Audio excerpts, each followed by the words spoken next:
And this is the Super Morning Show on ELBC Radio and a host of other radio stations, including OK and Prime FM. First of all, let me welcome Kelvin. Good morning. Good morning, Vavle. Good morning, Liberia. Good morning, Liberians. Happy New Year and a prosperous one we look forward to. Great. It's a pleasure to be here this morning. I'm grateful. Good to see you guys. Looking good and enjoying. Thanks for the work you do for our people. Yeah. And by extension of the management, I think it's doing very well. As I can see, the place is starting. Look very good. The state radio is represented. Yeah. And I'd like to say a big thanks to the management. And I also like to say very good morning to our people, citizens cut across this country listening on me this morning through this media.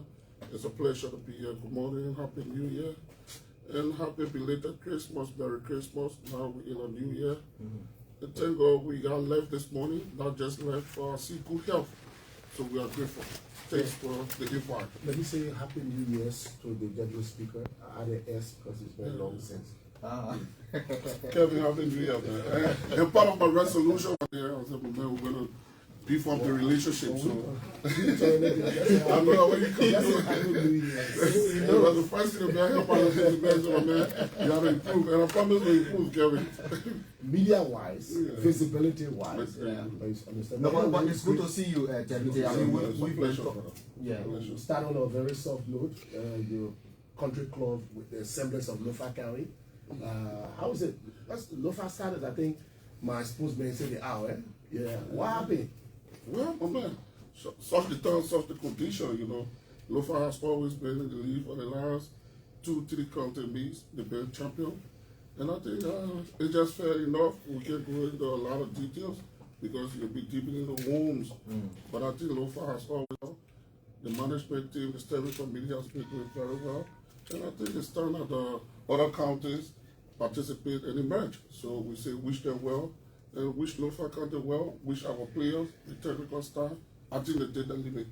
Was the decision in good faith? I think it was in good faith because the essence of the county meeting is to reconcile our people. So once reconciliation is on the right path and on the right draft, I think nothing should stay in the way. It shouldn't be because of personal ego or personal interest as it relates to the county. We should let it be and let it go. And then we'll move on. Prepare for another one. Then first of all, started with your district. You're still the representative, even though deputy speaker. What's the status of your district? Then we can go to your status as a deputy speaker and under the new leadership. And again, it's a pleasure. I'd like to say a very big good morning to the people of Fallah. And I thought we could start with recent visit in the county, starting from Lofa, that we go into Fallah. And I'd like to select our recent visit to Lofa County, where we spent the Christmas along with the first citizen of the land, having been the chief executive of our nation, His Excellency Joseph Human Parker. Yes, Kevin, and it was great. The people of Lofa, I'd like to begin by saying a very big thank you for the reception, the interaction. That was splendid, that was great. He has been passed in time to see such huge delegation going into the county, celebrating the Christmas, interacting with people, sharing pleasantry. I think that was a great movement. And I'd like to say a big thanks to all of the commissioners, powerful chiefs, superintendent, our citizens of the county. They were very, very gracious, and I think we had a very good time. How was the planning like? The planning was proper because we achieved the goal. Because when you do was it planned for 2 weeks, 1 week? No, the plan was like a week. Okay. We spent a week in the county. Some of us spent 1 or 2 days more, but that was great. And the president was received. Our letter team went ahead in terms of the preparation, working with the local. He was received for the water side, where he interacted with some of the citizens. He went to Zosa, and of course we went to Vonjama, where he spent the night. And the following day, we left Vonjama. We went to LPMC, that's a community, a big community. We'll get into that. And then later we got into Kolaho. The reception was just all over the people, all over the place. People waving palm branches. Is that the beginning of the Lofa unity? I would say yes, we started some part of 2025. We also visited, but that was just brief. But this one was a little bigger, Okay. and then it was massively received, including we, the local leaders as well, the political leaders of the county, meaning the representatives and senators. You saw all of us in the county interacting with our citizens, engaging our citizens, complimenting the chief executive in all of his visit and interaction with his people. And then finally we got into Foya, where there was the hub of the entire visit. And Foya was so great. Foya was great. We did a lot of positive things. We had some fun, we had some interaction, we had some positive engagement with the citizens, where citizens cut across the county converge, where we have a massive stakeholders meeting presided by the President Joseph Boaga. We're all in attendance, and to set the roadmap in terms of development of our county. And all of our people, most of them make the import. And that was wonderful, and I'd like to say thanks to the people of Lofa, the Lofa unity. I see it flying sky high. Yes, the generality of our people beginning to grab the concept that in order to have development, you must be able to firstly reconcile among yourself, and then you can set the path for national growth and development of the county. And that was great. Before we still into the Lofa politics and everything about, so while still in Lofa, you are the lawmaker for district number 1, right? Yeah, sure. How did you meet the district, and you like clock in 2 years? What have changed thus far? Well, Kevin, a lot has changed. If we should delve into Foya district number 1 politics, as the begin by being grateful to the people of Foya for trusting me with the responsibility to provide leadership this time around.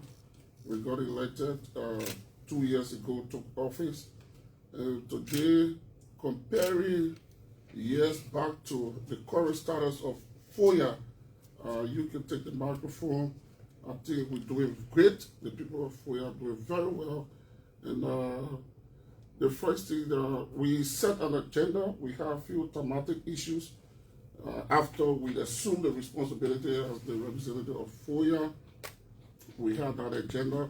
It says we'll talk about need assessment. What was the need assessment we did in that district? There are many challenges, but in our view, my team and I, we identified a few areas that we needed to tackle for the first 1 to 2 years. And I see aggressive progress being made on the grounds, evidenced by the reception of our people, our interaction with our people, the comments, the remarks, the appreciation, and that agenda been going very well.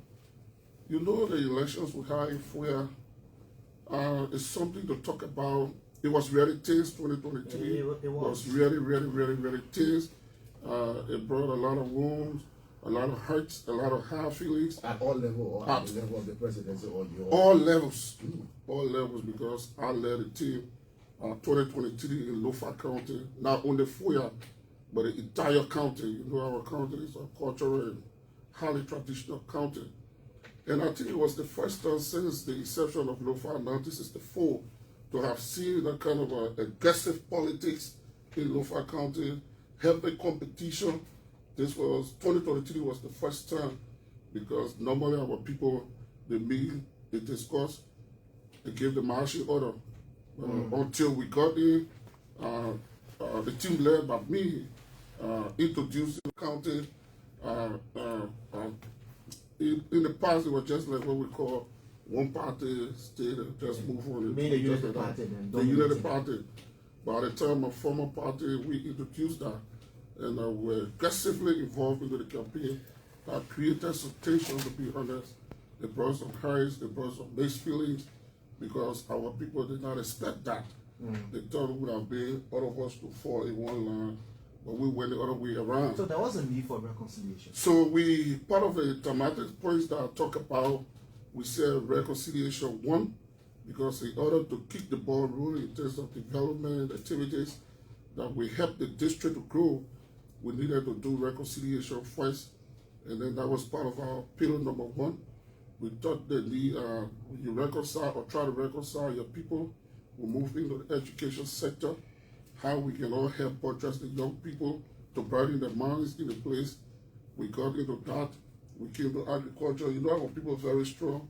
They believe in cultivating and helping themselves. Then we came down to infrastructure. We identified some of the needs. So to begin with the reconciliation, it wasn't an easy thing. We started from Monrovia, stakeholders engagement, and I'd like to say a very big thanks. The president initiated that. That was in 2024, when we went for the Christmas, where he put us together. There were major arrivals, for example, Minister Yumali and my supporters, President. So our senior station, there was a big split, evidenced by the votes. You will see even Fallah where you go to the data there. So it was not something that would easily be accepted. But thankfully, the old man, the president, did very well. We had town hall meetings, we had open meetings, secret meetings, and we begin to chart a new course. And I'm pleased to announce here today that that discussion that was held 2024 among ourselves, to reconcile among ourselves, is on course, is doing very well. Evidenced by our recent visit, we see people that could not speak, people that couldn't see eye to eye, couldn't visit, young people, everybody had tension in the place. But you could see young guys interacting to the extent that even Hatay centers were divided. So one group of people can go to this Hatay center, another group of people. Yeah, but then that reconciliation can still be threatened because you still have the CDC still has a, even though you're not there, but they do still have supporters. Well, you were taking a matter from the CDC for your technically was me. It's not about show. So yeah, it's not about show, but you can go there today. The percentage you had there today, when you go there, someone will tell you that we are friends of Fallah. They'll tell you wherever Fallah goes is where we go. So we can't speak to that too much. So the election was held today? No, definitely the side Fallah will go is the winning side. And which way you will go? Joseph Walker. The United Party? Yeah. In fact, I've told my people, I think they're listening, those are listening to me, that in fact the entire Fallah politics, they turn into the Lofa politics. Our politics, the drive we on, the path we're taking now is, I said to the people in Lofa County, it's going to be almost like a one-party state like what happened in the past. And for me, we tell people I'm clear about that the Lofa County, our colleagues, some of our friends disagree. They entitled to the rights, the opinion, but we're going to work harder to see how the Lofa County can be one. Party Joseph Walker, one. When you come to Fallah, it's between Party Joseph Walker and Thomas Fallah, period. That's the stage we try to set. You're giving us an idea of 2029. Oh, yeah, definitely. So, and you're not mixing your word about that? No, I'm not mixing my words. You can go there today, take the microphone. The most important you hear is wherever Fallah goes is where we go. Notwithstanding there are issues. That's why we get about time to stay talk to our people, because we went there and changed the mentality of our people, the mindset of our people about the party that we carry. So does that mean, in simple terms, it's good that you're here, we have these microphones, hundreds of thousands Liberians are listening to you. Yeah. Have you joined No. Unity Party, or you're supporting? No, 100% supporting Joseph Walker and his agenda. I'm not a party president, I'm out of party politics for now. I think I'm okay. From the independent perspective, I support this agenda. I support Joseph Walker for obvious serious reasons. Okay. And I think I'm cool with it. Going into 2029, I think this is my path and this is my direction. And all of my supporters and my little strength that I have as a president is going to be directed. Let me do a follow-up on that, since in fact you joined the gun. Why, if Mr. Boakai declined from contesting? Whenever he directs, that's why I'm going. Okay. So the support is not just temporary, it's holistic, it's elastic. Because we're going to scratch it, whatever Joseph Barker says, whatever he support, and whatever he point out. And that's the direction our Fallah is supporting. I still want to stay with Lofa County because you were appointed by the president to spearhead the Lofa County Development Committee. Yes, and I'd like to say I'm so grateful and very gracious for such a huge responsibility and a task given me, but not just an ordinary citizen, but the father of the land, one, number two, the father of Lofa County, to have pointed finger at me, selected me not just in his office or from his office, but in the presence of the entire Lofa County. What do I mean? Individuals that constitute Lofa County in terms of leadership, meaning where the generality of the paramount chiefs of the county, mayor of the counties, commissioners of the county, chiefs, elders, zones, they were all seated. The president appointed us, me, to set the path and the agenda for national development of our county. And I think I'd like to say a very big thanks to the president for giving me, seeing that trust in me, because there are a lot of professionals, Lofians, there are a lot of good citizens from Lofa that have energy, that have talents, they have the technical know-how, but to have selected me, and I was so grateful because at that forum, I consider that forum to be Lofa Forum, because the entire Lofa was seated, and all of the stakeholders, if not 90% of the major decision makers of the county were there, and the president did that appointment. And I'd like to say I'm grateful. Thank you, Mr. President, for such a huge task and responsibility. What is going to be your assignment? My assignment is to prepare the national development agenda, the development agenda of Lofa County, working with stakeholders, working with local government officials in the county. While it is true the government should have a national plan for each county, but we're going to complement and we're going to hit the ground running, identify some of those major issues, major areas.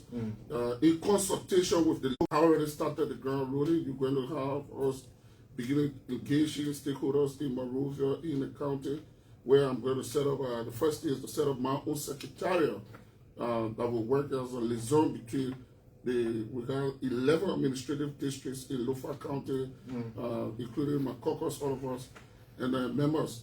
So the 11 administrative districts, we want to identify a small group, because we're so huge, sometimes to achieve it becomes very difficult. We're going to drive it. So we anticipated maybe 7 persons per administrative district, so you have 77 people, plus my secretary with maybe a few advisors around us that will sit and discuss the issue of Lofa County, where Lofa is, where we intend to see Lofa in the next 3, 4, 5 years, especially under the watchful eye and supervision of His Excellency the President, and we'll be able to submit that paper to Mr. President. This is what the people of Lofa County yearly for, and I think we should go in this direction. So yes, as we get into the new year, we will be very engaged, and the secretariat, my team is going to be set up. The team will be going back to the county, working with the office of the superintendent and the local officials on the grounds to identify where the caucus, so that we can have this team put into place. But I think it's unique, and I think we're going to achieve. A follow-up to my colleague's question, the president has given you the mantle to lead the charge for a Lofa development. It means that you have about 4 years, technically. Lofians are listening. Give us a picture of what do you look forward to, because those are tangibles now. You're on the path of reconciliation based on what you narrated, based on what you explained. The county is at some point reconciled. So developments are tangible. What is it that the president told you that he wants to achieve in the next 4 years, now that you have the mantle? Well, it's not what necessarily the president said, but what the people of Lofa yelling for. And I think it's cut across this country. And I like the president, whenever he speaks to the point of roll. And Lofa is of no exception, Kevin. And sometimes I tell people, constructively, don't get me wrong, I envy Nimba County, because you can leave from Monrovia now and go straight to Lofa 2. You get access a paved road.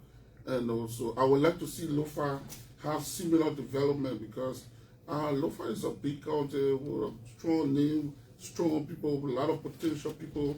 But one thing, if we just target that, I'm going to show you the rest of the general items will fall in line, which is I'd like to see Lofa have a very paved road from Menekoma to Sabaye. Why is it taking too long to get Lofa connected to the rest of Liberia? Because, you know, Lofa is situated in a way that you have to, a lot need to be done. A lot will need to be done. And in the time past, I don't believe that we were prioritized to some extent when it comes to road development, because looking at the potential of Lofa County, if you were just to focus on Lofa County in time past, by now we have good roads, we have a lot of progress, because when you talk about agriculture programs in our country, you talk about what we normally used to call the bread basket of Liberia, that was Lofa. So if you prioritize roads in Lofa, agriculture will flow. If you prioritize road in Lofa, the issue of the health that you're talking about, clinic, hospital in the villages and towns will flow. If you prioritize agriculture, even the schools for our children, you can leave Vonderman, you come to Monrovia, and a lot of progressive things will go on in Lofa County, because they are independent people. They just need that little push, and you see a lot will happen, and that's going to cut across the country. They're going to help the country economy. They're going to help in so many ways in agriculture and all of that. So for me, I know we're going to entertain the view of the citizens, but I believe road is number one, and I think we need to push that. Meaning it's not just the major highway, but most of those community roads, feeder roads, open up as a local. The government has a major road to play, but you see like we call farm to market roads, community connections, those mini bridges, and you can do those connections as citizens, good citizens. That is our way of buttressing national government. You can put a projection in terms of connecting Lofa. How many years can the people of Lofa?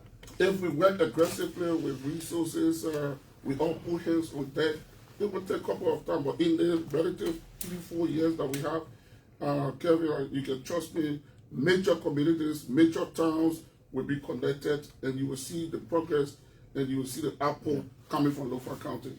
So we're working on it. We want to have that paperwork and have a serious outlook how Lofa is going to go in the next 4 years. Okay, David, let's come to some national politics. You started talking about it, but it seems you came ready prepared to respond to some of the issues. But let's talk about your explosion. Let's talk about your expulsion from the CDC. Was it a blessing in disguise? Was it an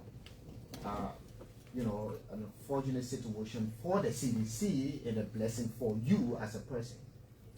I'm sorry, I just don't like to speak to this my former party issue, because sometimes you will step on toes, you will bring back wounds and hard feelings.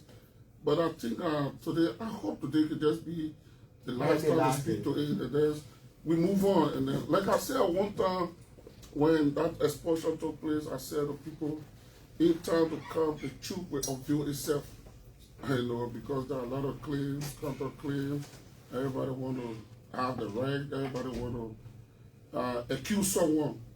But in all fairness, I think before I get to the expulsion, and I want to say this today because we're on this video, there's a lot of courage.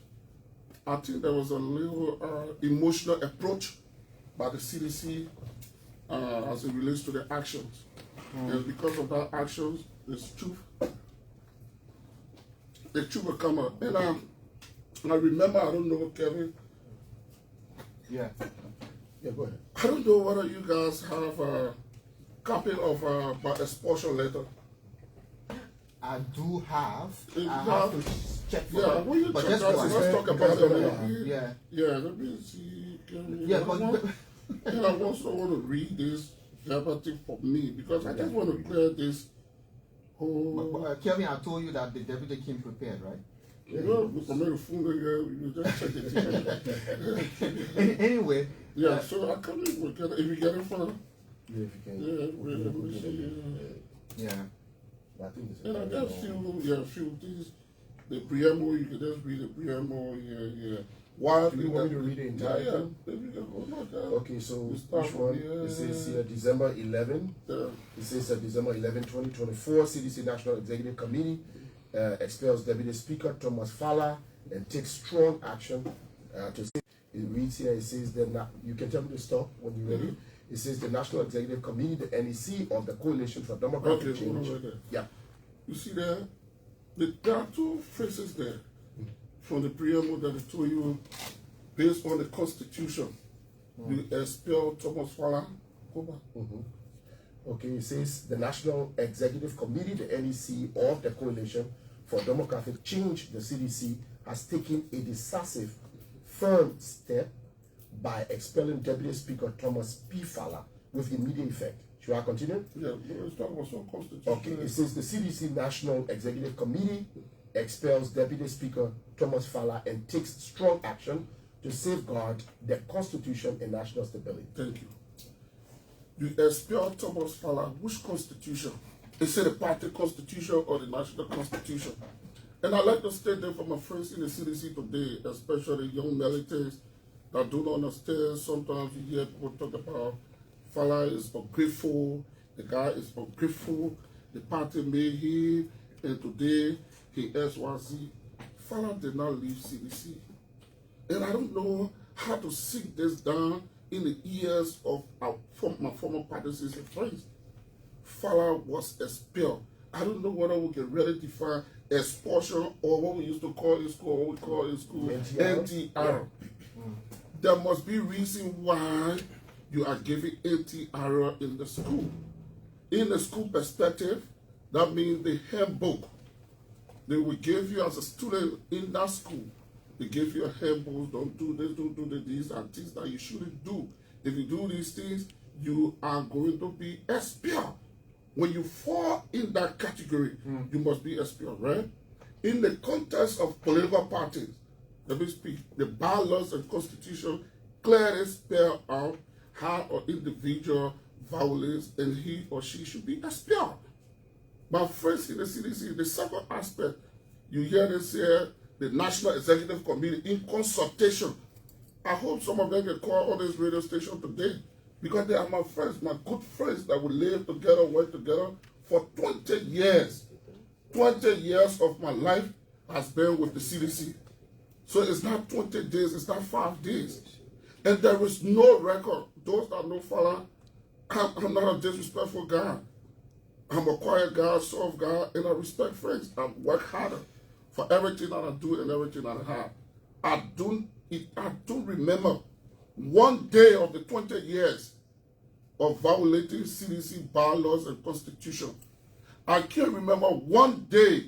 Sometimes I'm not administrator. But they never specify the reason behind your Yeah, that's what I'm saying, the constitution. So let someone call here today and tell you, Kevin, which part of the constitution or the bylaws and constitution of the CDC that Fallah violated. So what did the letter say? What did CDC say? CDC said that foundation your expulsion in that letter. Breach of constitution. And I'm saying to you, let them tell me the provisions of our party bylaws and constitutions that are violated. Number two, they tell you in the letter of expulsion that the National Executive Committee convened to expel someone. They must convene. I'm a member of the National Executive Committee, Kevin. So due process ensures. There's no due process. There was no. The first thing they did, that's why I said I don't want to go into this because you'll be bringing out worms. You suspended me first, along with some of my colleagues. You suspended us. You said you want to subject us to grievance and ethics. Let someone come on this radio and say one meeting was called maybe for disrespected the committee or overlooked the committee. In fact, even committee, whether that committee, the grievance and ethics committee that was announced, whether that committee was set up. Who was the head or who is still the head of the ethics? No one, absolutely. That's what I said. Let it call and correct you. Remember who was the head of the grievance? No, when they expelled me at the time, they said they were going to name a committee to subject me along with my colleagues to that committee. We were going through our suspension, waiting to be given due process of being heard. No call, no text, no citations. Absolutely. I asked them to call. It's no disrespect to my friends. And the second thing I want to... Before you go to the second thing, did you ask them to investigate you? Of course. While you were undergoing my suspension, waiting. Patiently waiting to go and answer. Which part of the bylaws of my party that Fallah violated? Did you communicate that to them formally? No, I did not communicate. But the fact that they suspended me and said we'll be setting up a committee that will take you to grievance and ethics, we were waiting. Until then, I see them talk about the National Executive, and I will defend my former party, National Committee, Executive Committee members that are listening this morning. Because, Kevin, I was the vice chairman for operations. The revised constitution of the CDC that is with NEC today, I am the secretary, except CDC can go to convention and remove me or replace my name. So, if you talk about expulsion, you expel me, and then you claim that the National Executive Committee, in consultation, read that letter, in consultation with the National Executive Committee member, I asked them to call.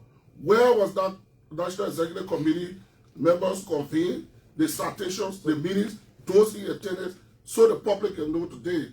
But it just came up because out of emotion, someone started saying because they got issue with Fallah. Do you miss them? Well, yes, I miss them. Do you miss the CDC? I miss my friends. I miss the CDC. I'm like, we have to be honest to ourselves. And I miss them and respect them, love them so much because I spent 20 years. 20 years? 20 years since 2004. I did not waver. I did not take one foot out until they expelled me December 2024. So I built friends. And today we are still friends. We talk, we engage, we interact. I was initially asking if that expulsion was a blessing in disguise for you. Oh, I think so. I think so, especially looking at the local politics. It has released me. It has released me and brought relief, and not just local, but nationally. Meaning I think and cultivate independently. Right? Because I made up my mind and I take a decision in my opinion, in my view as an individual and a person. It's just to consult my family. Only my family, but now there's no major consultation where party, political leader, executive committee, no. So I think I'm free. So it's a blessing in disguise. Do you still speak with former President Weah? Oh no, we have not talked for a long period of time, to be honest with you, but I got a lot of respect for him, and I think it was a base that was used to get me to permanence, and we can sugarcoat that, yes. And I respect that. I will always respect former President Weah. He was a former standard bearer. He's my leader. He's a statesman, and even the party, the National Executive Committee, we are buddies, we are friends. We meet. Do you think he will come back to power? The Liberian people will decide when it comes to that, but now I'm just focused on where my direction, my focus is Joseph Parker and his government. So I'm not into the party politics again and know the mechanics and the strategies they want to put in place to come back. But I know I should focus on. But based on seeing things from the outside, do you think they have what it takes to come back? I can only wish them well. I can only wish them well in their endeavors. They want to come back, wish them well. But I'm just want to focus on where but my you will support has resist them shifted. in Lofa County. Oh no, in Lofa, obviously it's clear. Not resisting them, but I'm going to play my role because I got a side. I'm a national figure. I have to take a side, and I have taken my side. And wish them well and stay firm with my side. And my side, again, with emphasis, is Joseph Parker, his government, his agenda. A few follow-ups. If Joseph Parker wants to come back, obviously he got my support. Today you say elections, yeah, it's Joseph Parker. Deputy Speaker, a few follow-ups. When you left the CDC, and even on this radio, of course you have a rare appearance. You're not the guy who would make regular appearances. And you in tune that you hope that this can be the last conversation. So we start to make a maximum use of your time here. Especially you mentioned then and even now on the CDC issue that the real truth will come out. Is that something we need to know? Before it comes out, can you just tell the people? It's not for me to tell Kevin. What is it that you know? The CDC, you got friends, Kevin. The same way I was in the CDC, everybody. No, but I don't know the most truth. people. No, Kevin. You mentioned that the CDC you knew few years ago, right? Do your comparison, bro. Do your comparison, because we know men were there. People that pulled the trigger and helped to make things work. Today, there's a crisis there. Whether you like it or not, leadership deep into it, the truth will unfold. And it will continue to unfold. There are people that were there that serve as the engine to make things work, to make the CDC to always shine. And if these people are not there, you know what you're talking about? Every individual in the organization, so to speak in this case, of political arrangement, they are important. One person is important. So just to lose one person or two person a year ago, and it happened before, and the party move on. But No. they felt that you betrayed them. So that's where I'm coming from. They felt that they betrayed that me. is very fundamental on this conversation. The CDC thinks, and some other persons, a lot of persons in the CDC believe that they made you, and you are very ungrateful to the CDC. Okay, then we come back. If you made an individual, Kevin, if I was going to take upon myself, CDC made me, I have climbed the ladder, I have gone those far, I have gotten prominence in society. Granted, that's on one side of the debate. If Fallah have reached the stage and Fallah decides to resign or leave the CDC, then you turn that as ungrateful. But you claim to make me, like you born a child, send a child to school, graduated, get a doctorate degree, the guy now got a big job, he's a big guy that should be returned to you. Then you turn around, you look at the president and say, get out of my house. In simple terms, CDC claimed that it made me. I'm grateful. And I will always be grateful to CDC. Did they make you? Yes, because they play a role. It's a shared responsibility that we have. CDC play a role in my life. There's nothing to brag about. I play a role in CDC life because I know what I did as a person. We were in the trenches. I was in the slum. I was in the ghettos. I was in the community. It's my role. To have gotten us stable for 12 years in opposition, I was there. I was there, Kevin. To have gotten us to get elected 2017, I went across this country. Nowhere CDC went. In fact, I was one of those that led the truth to go from county to county, village to village, to propagate the Let me ask a question about your relationship with former president. No, it's cordial. It's cordial. But Besides the did politics. you try reaching out to Mr. Weir? Besides the About how politics. unfairly, in your words, you were treated? No, I remember you and I spoke one time when the crisis was going on, and honestly, I told you, I said, I'm not being treated fairly on the phone. And I just remained quiet since that day. In his view, I was treated fairly. That's what he said? In his view for the conversation, and I don't want to go deeper into that. I respect my former political leader. That's what I can say to that. And I wish him well. I wish the CDC well. But I just want to focus on my new course. Kevin. Yeah. So, Deputy, I mean, removing the low-far solidarity between you and President Bouaka, what extra thing you've seen in this president for which you're, energetic to support his? I see leadership. I see organization. I see Liberia moving from one stage to a positive stage. Are you honest about that? I'm very honest. I'm very, very honest. Kevin, you know me. You said similar thing about former President Weir. I said it at the time, right? At the time. But now the situation has changed.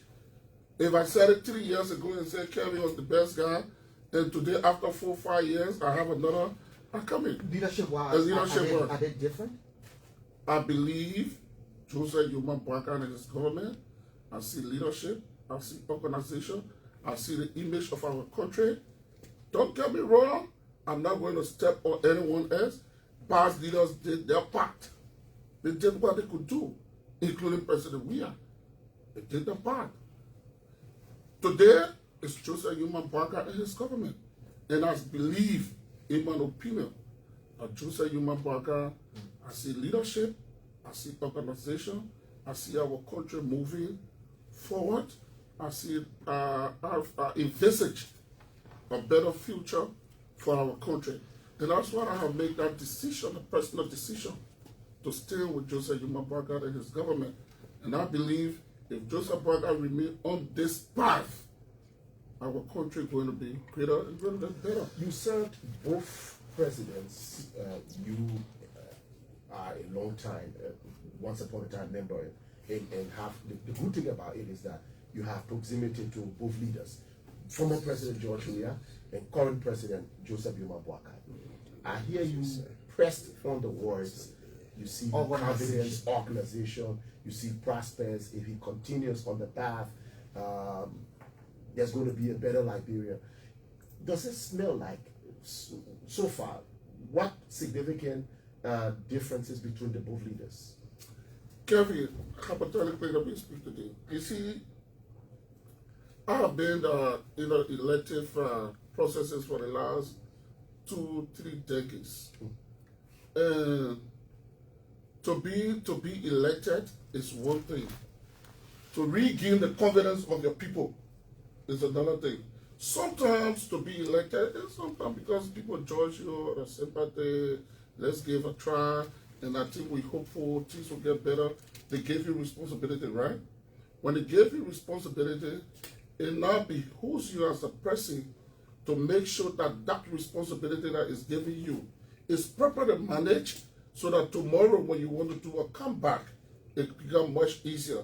That's why I tell people, you see, the frame of the Constitution, when they were crafting the Constitution, they did not make mistake, in my opinion.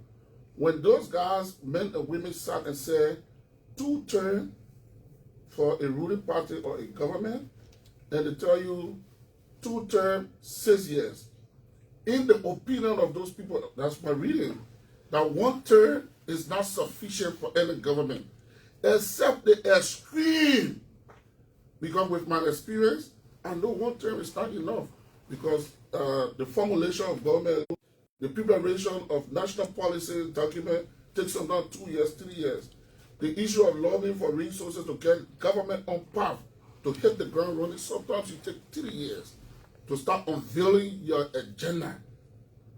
By the time you get to look, 3-4 years gone. So if you work well in the first term, and the people see that you're doing well and you mean well, they give you second chance. Because the second chance is where they expect for a lot of things to happen. But if you are not giving the second chance on the first chance, they told you, but man, no, we don't like, meaning something wrong somewhere. Something wrong somewhere, because you should be giving your second term to correct and achieve your agenda for the country. But if they told you, said, no, we can't give you second chance by the popular votes, then they're telling you that you did not do well. So it's not me to speak to say, this person did this person. The electors make the decision. So we should be, like for example, I give myself as an example. I've been in elections with the exception of the Mozzarella elections. All of my elections, I won them. Why? Not necessarily the generality of the people will be happy, right? As a representative, for example. But if you did something around 60%, 65%, they will always elect you. However, there will be contestation, there will be opposition, there will be argument in the district. But the generality of the people came together and said, my man, we can still trust our man. He can still go, he means well, meaning you're doing well. But they renew your contract. The quality of both leaders so far. So the quality was decided by the people of Liberia. No, I'm asking you. No, it's not me, that's what I'm telling you. But that decision, it should tell you something, Kevin. Okay. Don't get me into situation, I keep telling you. Okay. So it should tell you something, Kevin. So let's go on to Well, the next Kevin, one. you're the manager of Pram FM. If you're not doing well, what will happen?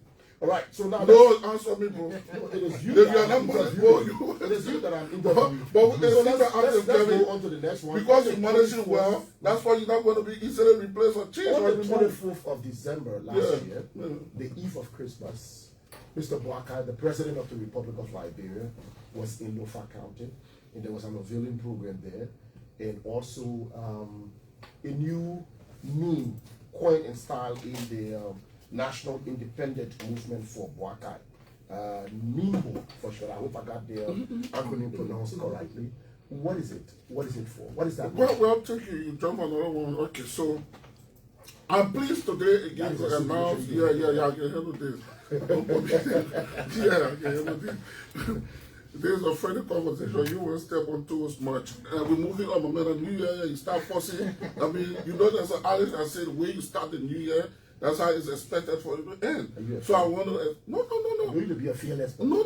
I'm not afraid, but I don't want to start with on a confrontational note. Okay. Yes, I want to start on a good note and end my year peacefully, like happy I am this morning. I hope the year ends the same way. So the issue of NIMO, and let me use this platform this morning to unveil NIMO. Because for me, those that know me, even from my former party, when I'm into something, I'm into it with everything in me. And there's no way I can say I'm supporting Boakai and his agenda without formulating something. And I've said from I support him from the independent perspective. So thought it was as the vision bearer of NIMO. Let the Liberians know for today, because we'll be crisscrossing the country with NIMO. We unveiled NIMO in Lofa County during the president's visit. And I also like to say a big thanks to him and his team for creating the official home. And the reason I did that was, like someone would say, Unity Party was giving birth in Lofa, or for Lofa County. So I managed to use this current occasion, to allow NIMO to have been unveiled in Lofa County. And why NIMO? Was it a Mr. Barker idea or your? No, my idea. You see, for me, that's why I said there are a lot of things will unfold. Because for me, when I work with leaders, I like to surprise leaders. I do things to make my leader comfortable and happy, right? And not to just go there and play that game to just get your attention. No, there are things you must do as a follower to make your leader to know that yes, you mean well. Because the game of politics, everybody got their own view. Maybe the guy came as a spy, the guy, you gotta be careful, Fallah. He been an old CDC guy. So I got a responsibility to prove to Joseph Barker and his team that I'm into this with everything, that I own everything that is in me. And by doing that is to do these positive things that will attract the partisans, the non-partisans, to know that Fallah, this is the way he's going. So I decided, from the independent perspective, along with some of my friends, my colleagues, my followers, to have established NIMO. It's the National Independent Movement for Bwaka. And NIMO is being unveiled. And NIMO is going to go cut across this country with a primary objective of working with all independent brothers of like minds, friends.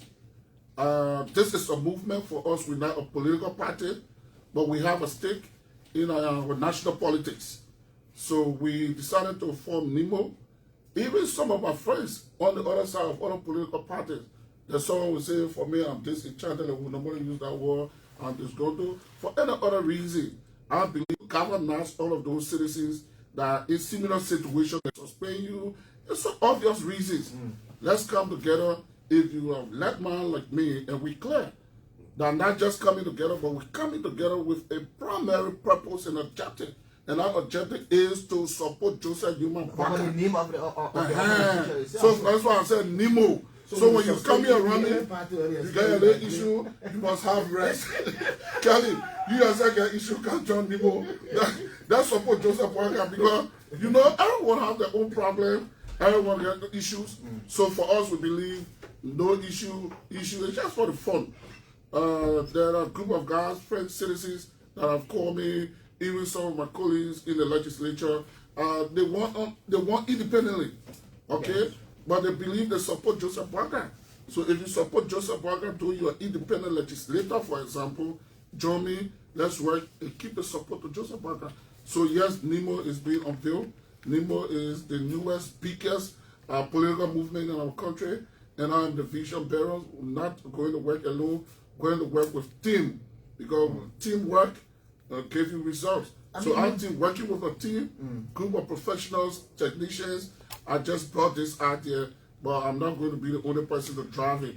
So I'm encouraging cross sections of citizens, Liberians, my friends across the country, to join NIMO.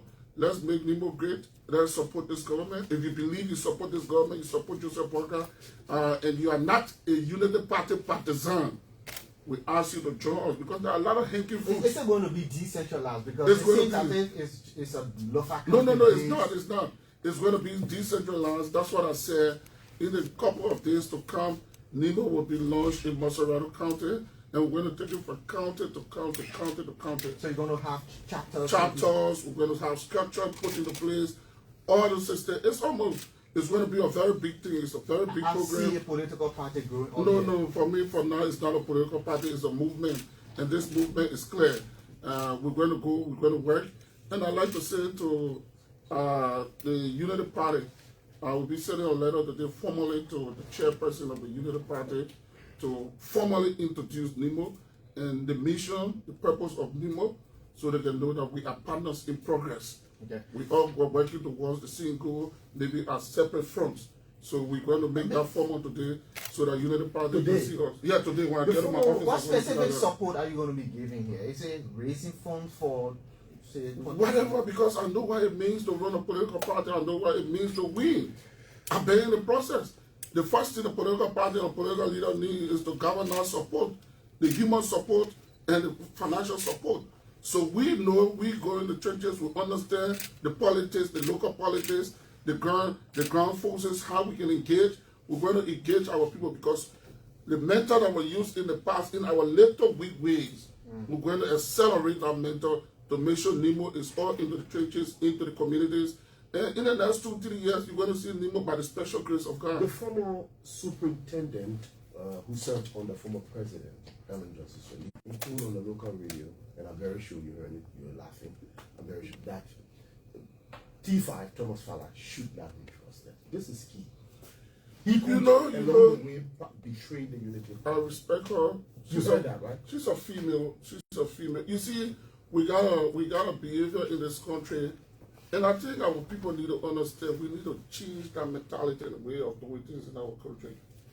Kevin, today, if I just sit behind this microphone, I have been badged and lashed at by this madam.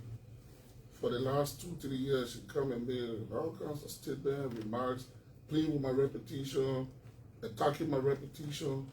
But take for instance today, if I just right here, and no one cares, no one call her to check. But today, if I just come here and accuse her in a more demeaning way, the first thing you see people holding placards to Capitol building. So it is the time to tell us what is happening. So I leave her with her conscience. With this persistent and consistent, attack on your I just leave her with her conscience because it's not going anywhere. Once I'm making progress in national politics, why should I go there? What do you think is responsible you want to share on this platform? I'm not going to go there with her. Okay. I leave her with her conscience. Let she continue. Kevin, for me, I go for the ultimate goal. The people that know me, I go for target. So once I'm winning my target, I don't care about that. What is my target? I want to be representative. I keep winning, bro. So I expect people to throw mud at me. So if you throw mud at me and I keep winning, why should I go there with you? You said one thing, superintendent, up to that you can't get a job. But they see Fallah man, you call it corrupt, you should not be trusted, blah, blah, blah. But the guy keep accelerating. He keep excelling. So should I go there with you? In my judgment, no. Is there a possibility you could turn your back on the Unity Party or Mr. Bwaka? But my history is clear, Kevin. 20 years, Kevin, it's not 20 days. Kevin, you sat here. Joseph Bwaka was what? Vice running mate to Ellen Johnson Sirleaf. Kissy man, kissy woman, traditional child like me. I did not one day trip for my 20 years. The most recent one, Kevin, for me to have taken CDC in Foya, Lofa County. Kevin, how many of us Liberians can do that? Kevin, you came from a village. You think you could be brave to take someone else? Take for instance, you're not in politics, out in politics. But you know very well when you talk about Nima at the time, it's Spring Johnson. So no matter how you have interest, but you think you could take someone else to go in your village to say go discuss Prince Johnson, in your judgment, it's not possible. But we did that. I did it. I went in 4 years. The record there. You regret it?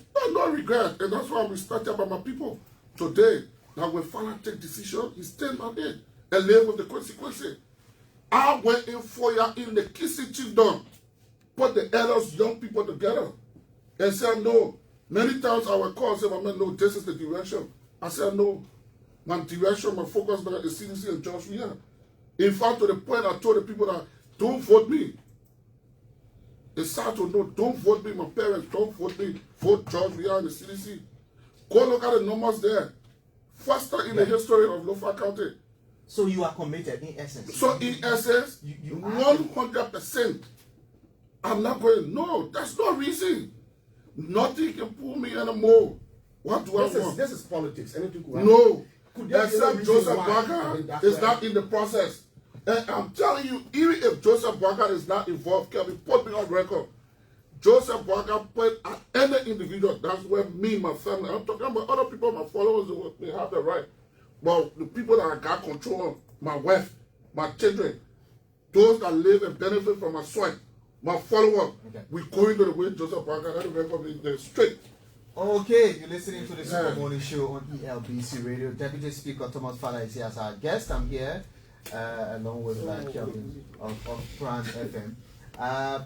David, let's talk about what's your thoughts on Liberia's recent accession to the Security Council, the benefits for the country. You see that? You see that? You see that? You see that?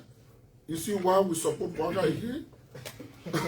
You see, you just gave me one reason to elevate my man. No, I'm asking for your. You have maybe spirited, except you are not nationalistic, and because of the party politics, you burn your ass and see it to be nothing. But that's a boost for our country. It is a major boost for our country, and the patriotic citizen must celebrate this. And I'd like to use this media again and say, Joseph Parker, you and your government, thank you for putting us again on the national scene after many, many years. Today, when I saw, Louis Brown hosting the Flair of Liberia, going to host it, I felt proud. And I'm proud in my spirit as a Liberian. Not because my friends or I did not do it yesterday and someone did it today. I should not appreciate it. There should be one of the many reasons that all Liberians, because if you know what it means and know the dividends, just by hosting your flair in that hall, it means your country has got it on another pedestal. And all other things follow. You have a voice in that room. You have a say in that room. Tomorrow, if you guys meet and discussing sanctions, you got someone there to say no, and argue and debate, and say no, I think my country should not. So like someone said, when they were sanctioning us, today we're in the room, for example. Today, Liberia is in the room to make decisions. If they are to take decision to sanction any group of people or country, Liberia will have a vote on the Security Council. You think it wouldn't have happened under the previous government? I wish it happened. It happened under Joseph Parker. He blessed. Wish you well, papi. Keep pushing. Keep pushing. Keep doing well. Putting us on the national scene. And that's good for our country.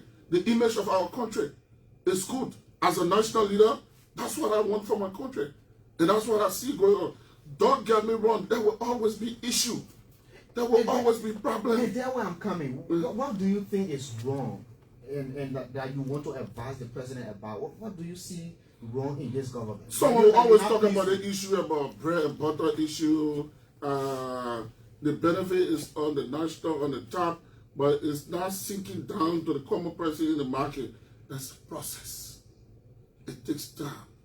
To get you on the national pedestal and image of your country, it should be a primary focus.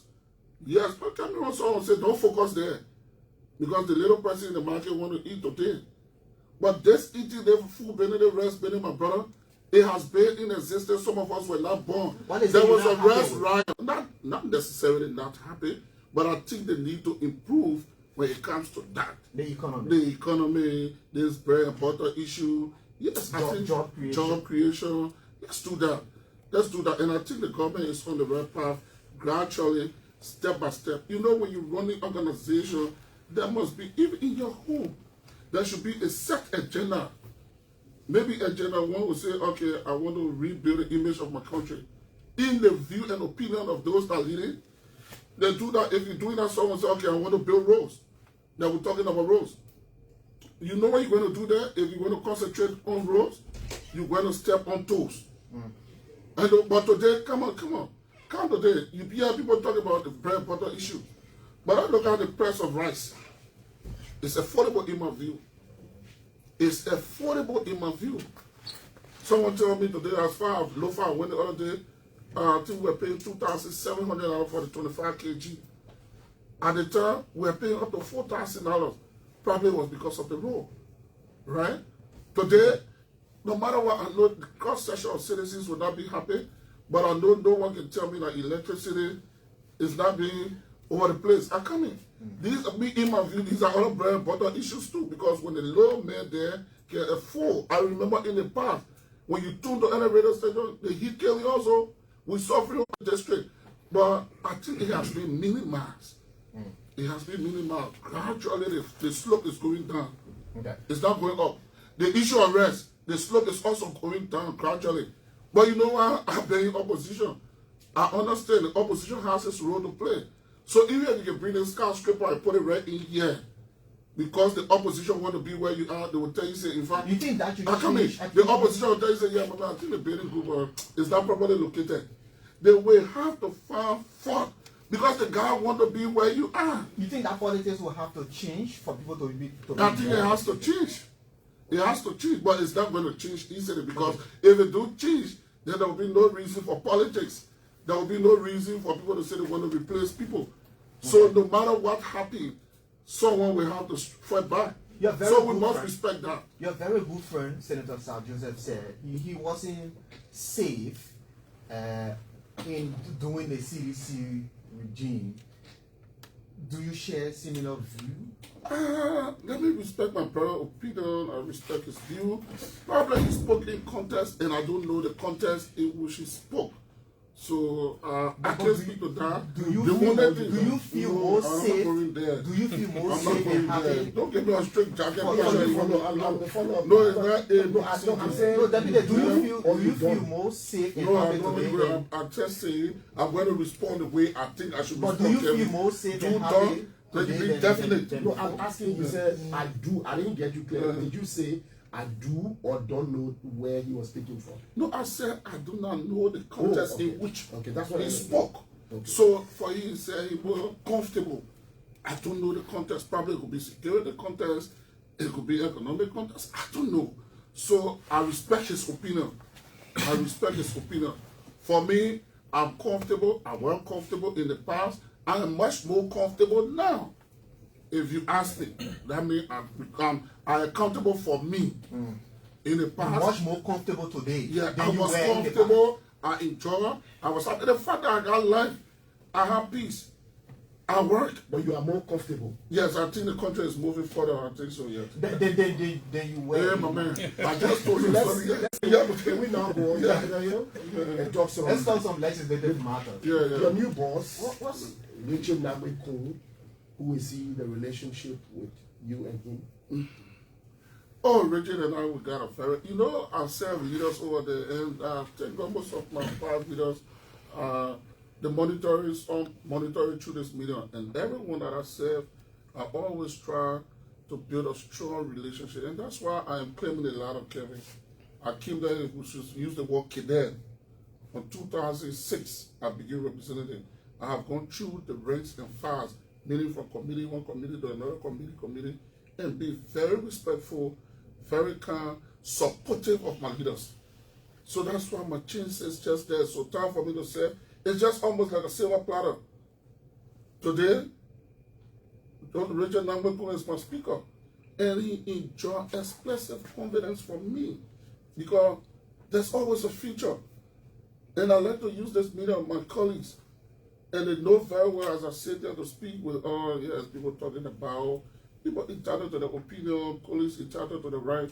But I think Richard Namweko enjoyed our confidence, except someone want to set me down and tell me counter laws, points, and reason why he shouldn't. But Kevin, as I sit in the studio today, he enjoyed my confidence, and I think he enjoyed the confidence because when you enjoy my confidence as his principal deputy, there are tons of my colleagues' confidence that he enjoyed. And we support him. But that is contrary to what we've been hearing, especially from recent. one of the recent Representative Marvin Cole hinted at a plot to remove him, quote unquote, because of some report of marital issue and all that. In the legislature, there will always be the issue of plot, perceived plot. And the reason is just simple. You lead a group of people. They are not your children. They are your colleagues, right? From different school of thought. Okay? So if the colleagues believe, for example, that day for instance, before I leave for Lifa, we had this little issue with the payments of salary. And like brother, we talk about Christmas, the festive season, we don't compromise that. If the guy's salary is not on time up to the 23rd, 24th, it was a little challenge for us.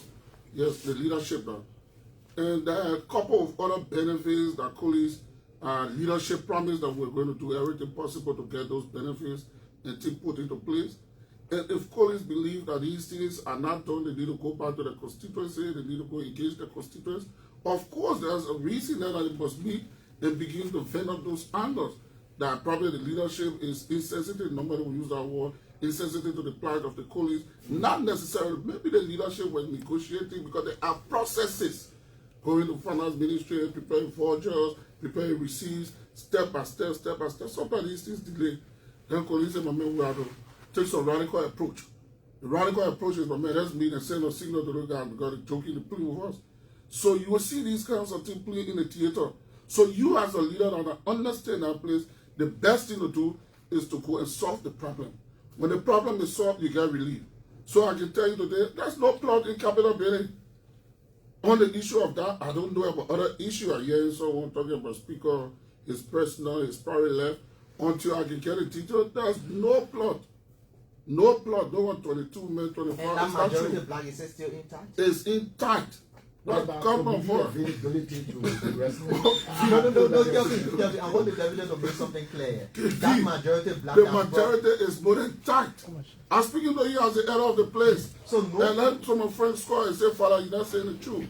Don't get me wrong, there are issues. But they talk about removal, the majority members and signing resolution to remove speaker deputy. It's not true. And I did defend my colleagues here. So what if that resolution is in your favor to ascend you to? No, it's not the way I want to ascend. No, I don't want to ascend into power like that. No, I'm very sure of that. Richard could enjoy my confidence to where I sit today in the studio. He enjoys it. If you want to do anything on the contrary, you must come and set me down and I will use my lenses. The possibility and the rest of it. So far, I can't give you any reason why you should not support it. No reason. With Kofa leadership, you served. The good thing about it, you enjoy. You cut across. Presidential, you cut across. Now, we talked about the Mr. Weah, Mr. Boakai, leadership you have presented. Now, again, we come to Capitol Hill politics. Kofa leadership. I think that both of them, they are good guys. They are decent. They got a good leadership style. And Kofa did his part. He had his time. And today is history. And we said we wish one another well in his district endeavors. He's done district representative, been great crew, and I think he's doing very well. He's representing his people, and he's moving on. So I respect him. Over ourselves as his principal deputy, we have some quiet, quality time, and I see some good leadership styles in him, and that's good. It's okay like that. Richard Nangweko, yes. He's a good guy, he's a quiet guy, he's a jovial guy, and I think he's flexible, and he's also doing well. We ask him to do more, because when you sit in that seat, there are a lot more expected for you by your colleagues. So he just spent 1 year. Is there something fundamentally different that you enjoy in Kuru now that you did not enjoy in Kofa? Because all of us know it's an open book that at some point you ejected your support. You said, no, I can Mr. see. Kofa, I no longer support you. Oh, I think they got some, I think the Kofa, the Richard, I think the both guys are good. They are good, except for obvious reasons. You know, in the legislature, sometimes you might be the good guy, the best guy, but the majority of the colleagues, if you believe and see that things not going right, you're not faring well, they take decision, but not necessarily in some judgment that you're wrong. Maybe in that judgment at the movement, if they believe that things not going right, then they take action. Prospect, do you think with the way things are, because we are not in Valley and we are not in Capitol Hill, you are the deputy speaker, you are quote unquote the doyens or one of the doyens there, you understand the legislative No, he's the politics. doyen. Yeah. Do you foresee him with the way things are, from your lenses, that he could end his term? I think there are a few things he need to do in terms of, you know, I always say to people, when you give people responsibility, you need to give them a chance to show their true potential. And I think Richard Cole needs some time. He needs some time. And with all no disrespect to my speaker, my boss, he has been member of the House of Representatives, but he has not been playing a leadership role. Wow. So when we talk about there's a whole learning curve, right? It's a learning curve for him. Leadership meeting, administering the affairs of committees and all of that. This is his first major task and the responsibility. So it's a whole new ball game for him. He needs to go through that process. He will make some mistakes. We hope that these mistakes that he made will not be a bigger mistake that will cause problem. And that's why I hope you always listen to me, because I'm always by his side, and I will always be by his side. And does he look like somebody who listens to you? He listens to me, and I really applaud him for that. He listens to me, and that's why whenever issues erupt or about to erupt, he will always consult me. And because of that, I can tell you here for free, like I said in my team, there's no crisis in Capitol building, there's no problem. Except maybe someone want to tell me and come and show me why, maybe in the next few hours when I leave from here. There's no resolution. No one talking about resolution. So that the public know today, there is no resolution for the removal of Richard Nangbe Cool. And the speaker cannot be removed from his private, whatever happens domestically. He can't. That's another debate that we need to talk about. Maybe someone want to say because he has his personal life, he got his domestic life going on, you want to bring that in. There's something that we can talk about and make sense out of it. But until then, that's not issue. Okay. You know, let me tell you something, gentlemen. I can sit on the microphone and say what I want to say. It does not represent the opinion of the theater. The theater there is a different theater. So colleague can come here and leave here to this song and say, Fallah misrepresented us. But you can also predict the direction of the theater. No, your prediction is not. Yes, that's why you said prediction. It could be factual and none. Right? I could just jump on and say, okay, like for example, the public was all in the public, 22 men have signed resolution to remove the speaker and the deputy speaker. It went wild. Right? But in the theater, I'm telling you, there's nothing on such. Let's talk nothing on such. Let's talk the because I will know, Kevin, when it's there, I will admit and tell my colleagues, sorry, why we see and I see that it's general. But until then, there's some dissatisfactions, there's some issues. Yes, those issues will always be. But to the level of removal, no. It's not there. It's not there. Let's talk so I can defend my colleagues on that. Let's talk the budget. The budget now has risen to $1 billion, 1.2. Is it a budget that will impact ordinary people? I hope so. I hope so. That's why the budget is an instrument, it's a tool. You see, the budget is a representation of the 5 million people or more in cross sections of Liberia from different sectors. And the budget is being given the 5-6 million people entrusted 105% to make decisions. And those decisions sometimes are not popular decisions to the people. But in the opinion of those that you entrusted them. In this case, you entrusted 103 representatives and senators, meaning elected officials now. You entrusted the president and the vice president. So you said to them, the 105 of you go and make decision for us. Right? In their opinion, if they say we want to prioritize road this year as the government, another man would think maybe in Nima, for example, Nima would say road is not a priority because for us, for example now, for example. But in local opinion, we say roads. Maybe the rest of the country say road. And it's where we're going to shift the priority. However, you got health issues. However, you got youth-related matters. However, you have to solve the bread and butter issue. But in the wisdom of the 103 or more people, they say, man, this is the way. So for now, I think and hope that the 1.2 billion or 1 billion budget should have a trickle-down impact and not that rest on the executive. The legislature have said, yes, we agree with you on some of your programs. You say you want to do A, B, C, D. So we look up to you in the next couple of weeks. But your oversight will have to be robust as well. Of course. That's why you give them now. They ask you to tell you that these are our programs for the year. That's what the budget is meant for.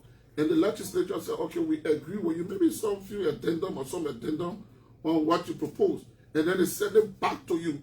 The implementing arm of that budget is the executive, so to speak. So the oversight responsibility that comes in after maybe quarterly, every 3 months, every 2 months, you call agents of government, the executive, they must come and report. Public work, you say you're going to do X number of roads. Why haven't you done that? You said agriculture program. Why haven't you? Education, health, youth-related activities. Then the oversight comes in. But until then, you allow them to do it. You trust them with their own proposal and say, yes, gentlemen, I think we agree with you. So in this case, the legislature said we agree with you. You projected $1 billion. Whether this to be actualized or not, you said it. And we agree with you. All right? It's all you now to make sure those resources are generated for, and I hope that the $1.2 billion will help to salvage some of the bread and butter issue, some of the problems that we have in the community for our people. The legislature returns on next Monday. Sure. For its third session. What's in it for the people of Liberia on your agenda?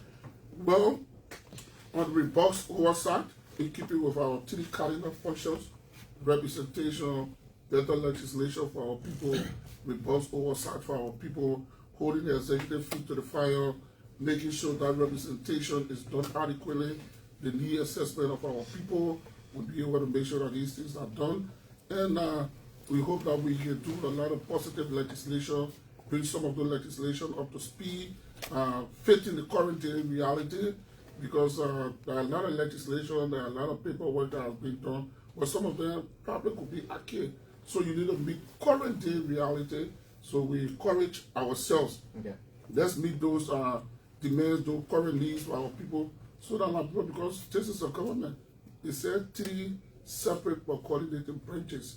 We must at all times coordinate for the betterment of our people. So all of us have a shared responsibility to see how the country moves. So it's not about party, it's not about Joseph Parker alone. Joseph Parker is at the top, but we are also branches there that need to give the support for all of this party politics, and where necessary, party politics will have to play, but where we see the national interest, we also support the national programs. And the regional chamber is very key. Do you intend to relocate? Yeah, I think we should be returning there. We should be returning. Yeah, no. I think because you must always leave room. You must always leave room, because I want you tomorrow, you say, my man, you gave me a definite answer. You said, you also be why? Maybe because of technical problems, engineers have not completed the work. Maybe they will put one tire somewhere at a time. They did not put it there. They want to talk about microphone. They try to hire, because I know that I'm told, or we were told by the chairman of Rules and Order, that whole place is going to be on electronic device. And they have a very good proposal. We see the blueprint, you get excited. So there are a lot of work they need to do to make that place functional. So we're hoping that our Rules and Order, and then the other side is resources. Sometimes you have it in the budget to get those resources. It takes time. There are bureaucracies and all of that. So these things can sometimes cause impediment in making sure you want to actualize what you want to do. So I hope not in this case. I hope if all of the resources are given, the community can work within time to have us. So I want to leave that little space, but I know this year, maybe it probably would not be in January, it couldn't be, or it would be, but I know this year we're going to return to our main chambers. Before we take calls, can you confirm whether you lawmakers received your 2025 Legislative Development Fund? It's something the development fund, because you got something they call, I think they got Liz and they got this county development fund, but I know each county so got a county development fund. Can you confirm I think I can confirm that. I can confirm that, yes. That I can confirm, except all of us, I don't want to speak of something that I don't have control of. 2025. Yeah. I think county development fund, they call it the CDF, and that is going to where you're working along with the county leadership to make sure whatever they decide to do, they do it. Are you close to receiving the president? Oh, very much. In fact, Nemo will be there. Oh, Nemo will be represented. No, we are citizens that appreciate Kevin, man. All political parties will be there. It happened in the past, right? You saw it. So we are independent people. Kevin, because for me, I don't have. Once I'm at the front, I'm at the front. I will be in the front. So Nemo, every activities of Joseph Human Parker, let me state this for the record again. Except where in the executive or they say no, don't come, you don't join, they will take our passing. But as far as no, as the vision bearer of Nemo, wherever Joseph Parker goes, once we have the time to go, you will see Nemo represented. Support, no support. I will tell my people we'll go there. But I'm prepared to receive the president and a part of my preparation. That you'll see my man Nemo going to grace the occasion and celebrate the president. Are you painting a picture? Yeah. Are you painting a picture where anywhere President Boga goes, you see battle cry and all that? These sharing squads. Are you painting a picture of that? You use that politically to energize the political leaders. How many times you all received the president? You just did that on. My man, I'm going to the cabinet nation capital. But Kevin, I told you I support the woman. So everywhere the woman go, except where the chance is not there, I won't go. Because I got my own responsibility, I got my own work to do just for the fun. Okay. But at national events, oh no. Once the time is there, my team agree, my colleagues on the NIBO, then you should be all agree. Don't go only. My man, only invite us, I will go. That is something say, my man, get out of the place here, yeah. Call us on 080-514-096, 0775-677-376, 080-514-096. Deputy Speaker Thomas Fallah is here as our guest. Let's hear from this person here. Good morning. Your name, please?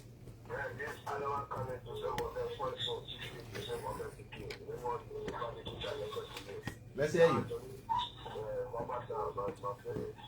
Let's hear you. Just go straight to the point.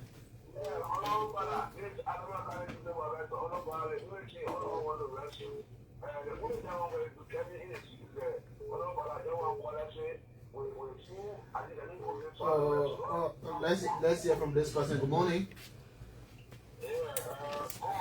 Good morning. Good morning. I'm Clifton Walker Hilton, and I'm from my office in Compton. Let's hear you. Yeah, I am very excited by the conversation from the Honorable Deputy Speaker.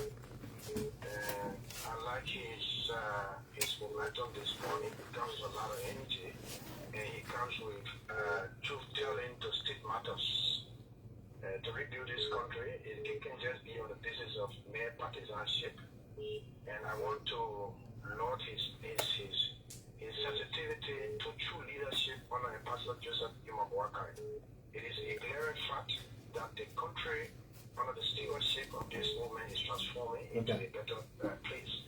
And so we all need to amalgamate forces. And with no hesitance, I want to commit myself to working along with Nemo.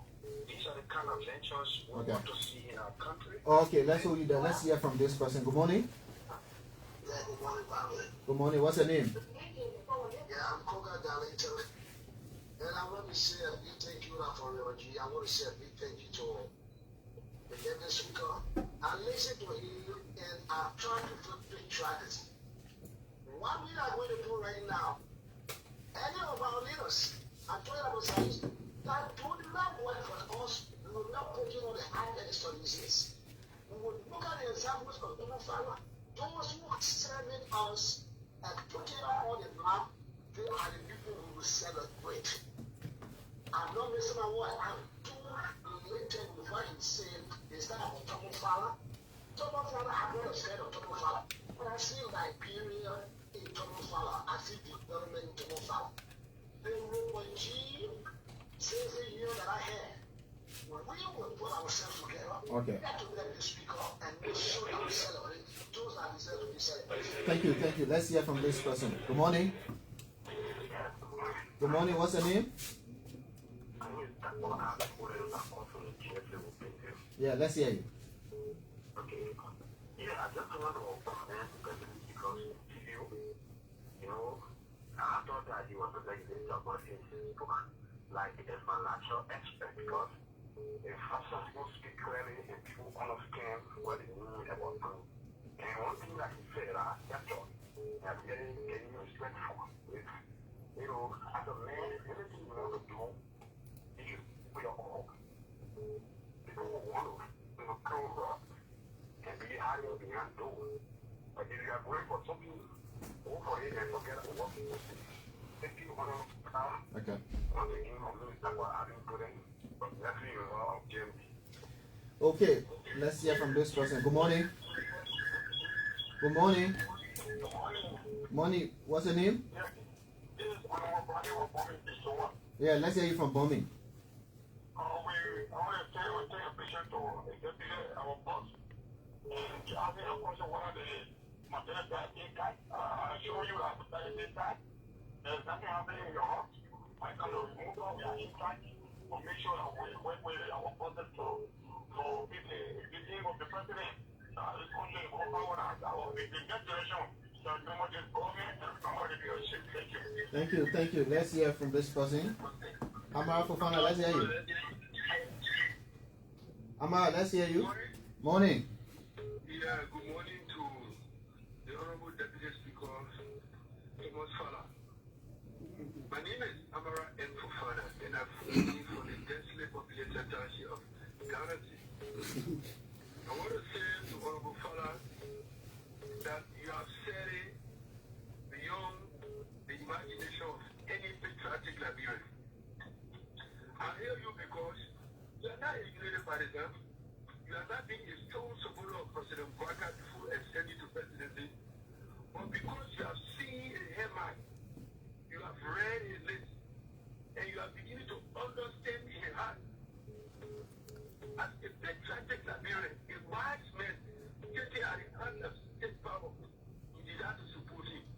Trust me, I declare you as my number one ally, even though you are not in the United Party, but I think I see you as a bridge that will give many other undesired minds Okay. to be the supporter of the patriotic leader interested in Mabaka. It's so kind. Thank you. Let's hear from this person here. Good morning. Yeah, good morning.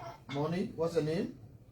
My name is Seongano. I call from GMB and GK Dream of Bella Dua Foundation into community along the ELBC Avenue. Probably let me say hi to our dynamic deputy speaker, Fallah. Fallah, there's a budget line in your legislative budget that has to do with housing allowance. My public submission of this bill is to eradicate that particular component of the budget by building or submitting a bill before a flow that will construct a residential area for all of the 17 lawmakers because it's a priority on our national budget. Can you take that into consideration? Thank you. Okay. Let's hear from this person here. Hello. Hello. What's your name? Yeah, thank you. Good morning. Let me say good morning to the SLSA, President Baka, and Thomas Fallah, and Kevin Dame, my big brother. So this is Samuel Dikeba from Urban Magiri. Let me appreciate him for his courage to support development in not seeing the Unity Party as an institution, in not seeing President Baka as a Lufian or a Liberian, but I think one movie is the development that he has seen for 1 or 2 years. So I think it is necessary that every Liberian, despite your political affiliation or your status in society, we all should support, development is not about individual. But I have one question for him. Thomas Fallah, we the public, including some of the people, have perceived you people are people who are making moves. And one of your colleagues for the overall urban direct below had a view of no reduction or salary or lawmaker. As a term or maybe as the figure to Richard Boom, what do you stand with a view as a Liberian and you who support government to reduce your salary to also compensate the 14 districts that have been created by you people at Bali?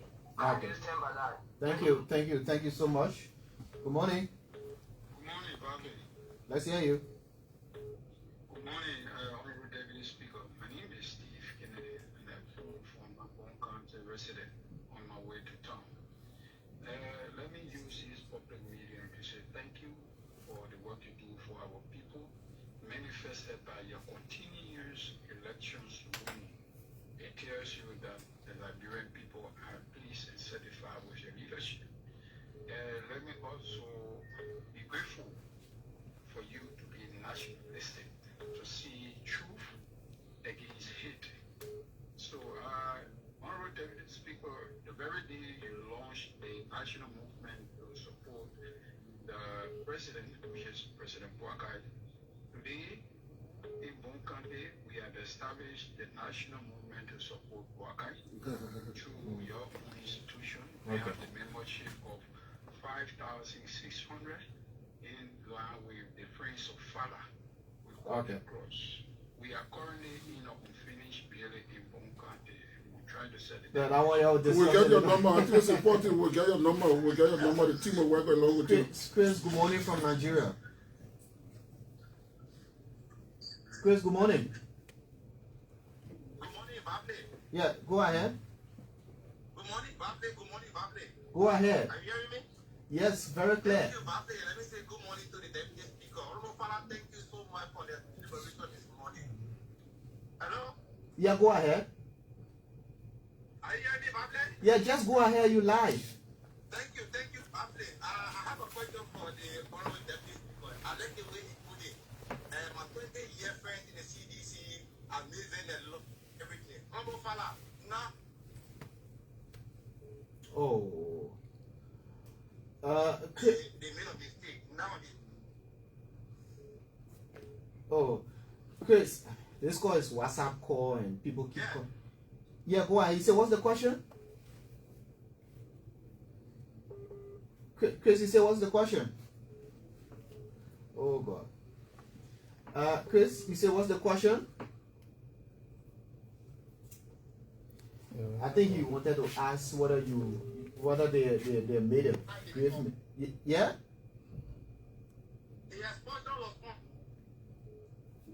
Oh God. Anyway, I think he's asking whether you think these people have made a grave mistake. The deputy will respond to that. We can take 3 more calls and go to the deputy speaker for response. Good morning. Good morning. What's your name? No, we have so many people on the line. Please, I don't know. Let's hear from this person. Good morning. Morning. What's your name? My name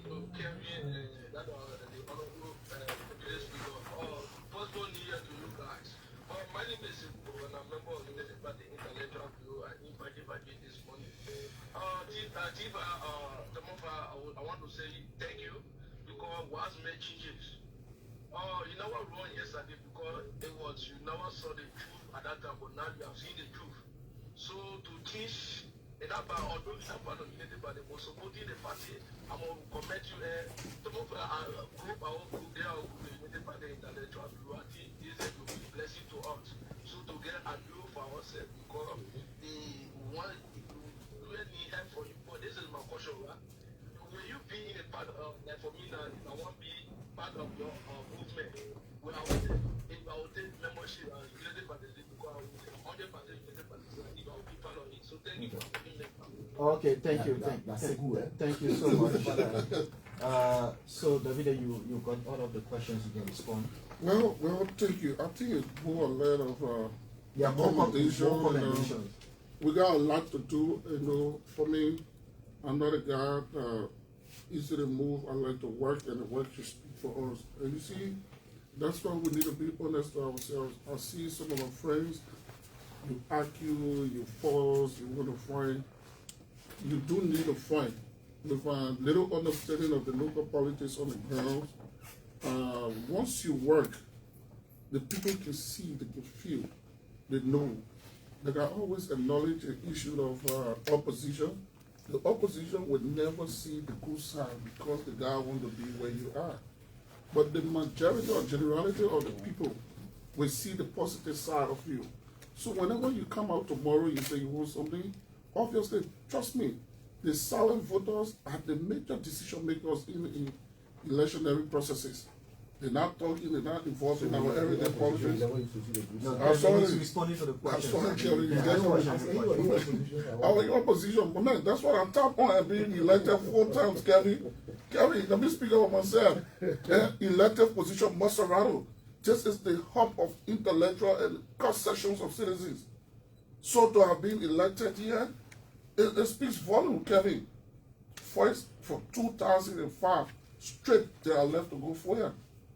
I have been elected, and overwhelmingly elected.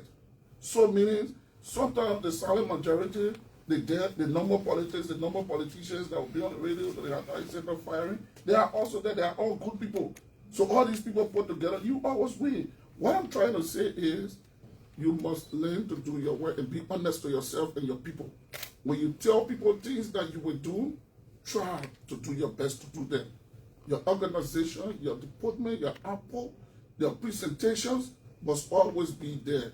So when the time comes to make decision, yes, you will not be the best guy, but someone will say comparatively, look at the individual via or contesting, a better man meet you, man. They will say the devil that you know than the angel that you haven't seen. So on the basis of that, they give. Yeah, no. The caller from Nigeria is asking specifically that if the CDC calls you back, whether you will go back. No, I'm moving on. I'm moving on. I've already moved on. Okay. I'm already moved on. So, but like I said, no need for reconciliation. No, reconcile on different purposes. We are friends. That would be another form of moving on. Yeah. Oh yeah. Let's not say So we want to. They reach out. Without cutting our speech. Without cutting our speech, you came to me and you said, "My man, Fallah, let's continue. We are buddies. We are friends. Let's keep on our path. Definitely, we're going to reconcile." So rejoin the CDC. No, rejoin the CDC. It's nothing for discussion. They spare me, gentlemen. How I should say that thing? But expel you doesn't mean Also, you can expel someone. Also, you can expel. Until then, that means that bridge. If they are willing to Expel your student, you put your wealth out. Okay, they can readmit you. Okay, they want come. to readmit you. I hold on to that. Until then, I respect them. I love them and I cherish them. From the political leader to the least partisan of the CDC, we built relationships, gentlemen. And that's something that we don't need to overemphasize. And I love that relationship. And I cherish it. And I keep that to my chest. We talk often, we interact, we laugh, we share. Like I said, we share pleasant dreams. We talk. If I will always share with my brothers. But the only one thing I think this time around we're not on the same side is I have been expelled and I'm moving on with my political life. Before we go on to the next one, this is politics. This is politics. I mean, because most of the calls were commentations. So this is a follow-up to my colleague Vabe's question, concern. This is politics. Should the Unity Party or Mr. Barker give you any reason to not support him before the closure of 2029? Where could be your next opportunity? To not support Joseph Barker? Yes, that's my question. Has the person should he give you any reason not to any... continue your support? This is politics. I don't think so. Because he will always have interest. He will always have interest. Meaning, if Joseph Barker tells me that Fallah, do not support me, discontinue your support, right? Is that what you say? Yeah, maybe. But my next question would be, Mr. President, do you have an alternative? And why if he doesn't have an alternative? Well, that make my independent decision. That make my judgment. What are the options? At that time, I'll make the decision. As the situation before at that time. Then I call my Kishi cabinet will make the decision, Kevin. Okay. Meaning we gave you all of our support, Mr. Barker, and we said give us direction, and today you said you out of it. Then I mean independently you make judgment, make a decision at that point. So we're talking about. Let me not forget about, there are a lot of movements that we try to establish and we try to synchronize them and see how we can begin to work. And I would always like to say things. You heard about the Fallah movement. It's also a very big one. Fallah, yeah. So I saw that. People with different movements. They can't tell all over the place, but friends. My man, I've been around for a while. You told them to formulate that. No, people just get an independent movement for Thomas Fallah and different groups. So I'm finding a way to see how we can synchronize our thoughts and be able to move in one direction. So I like to say shout out to my boss, the Fallah movement, the independent movement, the FOF. Like I told you now, we gravitated my people in FOIA, right? So we went there with a political party, emblem, and all of that. So we're shifting now to the FOF because our FOIA band no clear. in a couple of weeks or months from now, Kevin, it's going to be, I said it and let me repeat myself. It will almost be like a one party state. You go there, you hear Parker Fallah. Okay. Parker Fallah. The lofa is the city we're going to touch it and push it down. Don't get me wrong, few of our colleagues will get a own way to go, but the generality of the people, the 95%, no, we're going to give it right back. And you know, I learned the truth. When we went there, we reduced unity party to 63%. Like I always say, I owe it back. I'm going to take it and put it right back. You know, hear me? I'm going to put it back to Parker Basket. Because Parker has always been unity party, Ellen Joseph selling for 2005. I'm coming. 2005. You want to see that? What do you mean? Because You know what? it's I'm getting so interesting. confused. Politics is bad. I told him about talking about Joseph Oh, yeah, it's me. They say politically. I put it there. Politically. You take it from there, you won't put it I back. put it right? back, so I got a responsibility to put it back. So I'm going to put it back in Joseph Parker. You Unity own Party it? basket. You are I gravitating play to a the major kind of role. I play a major role, a very perfect moment. Gentlemen, you check the records. No, I know that There has I been. mean, it's clear. The record is there. You For consider yourself as 2005. the Prince Johnson of Lofa? No, I don't Do you want to take look that. Joseph Parker is It's the godfather, right? Is the godfather. Okay, I'm so not- somebody is asking about the reduction in the salaries of law because Yeah, reduction. Do you support it? I will always support anything that is good for the nation. And you see, the theater, you know, sometimes the politics, that's why some of us that been there, these things when people say, I don't want to tell people, colleagues have the right, they must be held, there must be proposal. But are these proposals can be actualized? The first thing when you put these proposals on the floor, yes, it's good for the hearing of the public, but how much work have you done among your colleagues? Because the game is a normal game. You must firstly be able to see out the logic to your colleague, the rationale behind what you want to do. In the end, once you have the number, you put it there, you succeed. So for me, I just one vote. My one vote was always support what is good in the interest of the Liberian people. If that can come for us to vote, if this is what the Liberian people and the generality of the colleagues, obviously we're going to fall in line. Once it's justified, and I am convinced that yes, look at all of the triggers, looking at all of the different details on it, and the reasons are all justified, not 100%, then it's something that we should do because it's part of our What are my work. last two concerns, and then Vabli can close up, maybe my last two concerns. What do you look forward to? You are the deputy speaker, you are a representative. What are your political prospects? Do you intend to just be to where you are? The future seems great. We pray, and what I would say to that is to just continue to do what we can do. Do what you can do, you never tell the future. So for me, I remain on this path. I remain very progressive. No, Presidency. anything is possible. Kevin, trust me, in this country, contemporary politics, 20 years, I keep reminding you people, 20 years, it's almost like I'm going to school, I get PhD. Because 12 years for high school, 4 years for PhD, 2 years for my master's. To get PhD, I mean 20 years I'm a PhD student. So in Liberian politics, I got PhD. What is your knowledge about the North Central Alliance? I heard about it, and I think it's welcoming also. The North Because Central it doesn't Alliance. have more bigger picture than how we see The it. North Central Alliance, I think I encourage my friends to do whatever we can. Because, trust me, whether we like it or not, at some point I see the politics going to it's gravitating to Regional. maybe regional, sectional, travel. There will be different lines taken in the politics. So you'll see, even our friends from the Southeast, they're putting themselves together, the Western side, everybody, because everyone has interest. At the end of the day, we're all going to sit on the table and discuss how we're going to place this. So I encourage all of my friends that think is the way to go. Let's go. And in the end, we all will come on the table. The North Central Alliance is a strong alliance. And I think I want to be part of it and also help them. Because you're talking about that alliance. You just saying, it's not a joke. Meaning, if I'm getting you right, you're talking about Nima, Lofa, Bon, Mangibi.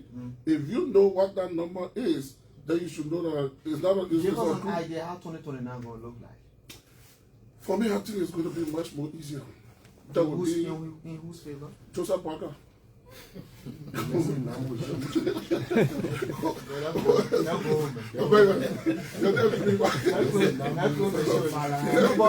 Why are you saying this? I'm saying it because the country, in my view, you can disagree with me. That's the politics. Another group will come and say, Fallah is not saying the truth. But for what I see with my bare eyes. Take for instance, there are no debates I will say, but man, we started it. We started That it. is to say, whether you can go around. Do you take time to go around? I go around. Take for Decades. instance, something that have not happened in our country for decades, since the country was established. Just take for instance, you're going to have an overhead bridge here. There are a lot of our kids, not because you and I have an opportunity to travel, they have not seen overhead bridge. You're going to, if this government can just achieve having an overhead bridge for Congo, going straight to ministerial complex, the guy that is 18 years of age that goes there and passes on our bridge and comes down, except otherwise. To need more and more, someone want to claim that's another debate and say we initiated it and we Is that started very it. important? That's part of it. Because the children are learning, the children are growing, Kevin. The mentality of our people 10, 20 years ago, the kids now know they want to see development, they want to see improvement. The way you and I, when we came out, these things were nothing. But today, all of our children know computer, they know computer anymore than some of us that sit here. The children on TikTok, they read, they see part of the world. They want to see good things. They see good things in other countries, so when they see these good things coming to the country, they could make some positive decision when it comes to that. So we want to see the good of our country, brother. Legislative staffers is very concerning. Yeah. We can leave the show without talking about the welfare, the well-being of I think it's our responsibility to take care of our staffers. And I hope, like I said to the guys last year, when you see we have this Rick Monroe, we're fighting to have a balance in the legislature, so to speak, the House of Representatives. So the budget last year, yes, it was just something that we were just managing to some extent to climb out the year. Now, we're on the right path, except I don't know what is going to happen tomorrow. We're hoping that this leadership now should redirect our focus and see how we can work together now the budget has passed. We are back to try. I hope the committees will be prepared to report so some of us can give our advices. And these are things we need to work on, increased benefits, staff for welfare. Under this budget? Yeah, I'm hoping that. You're hoping that? Yeah, that will happen, yeah. Well, Deputy, we started with LOFA, and I thought we should end with LOFA. Back to FOIA, 2026 was going to be your priority. Oh, keep it up. Infrastructure, human resource.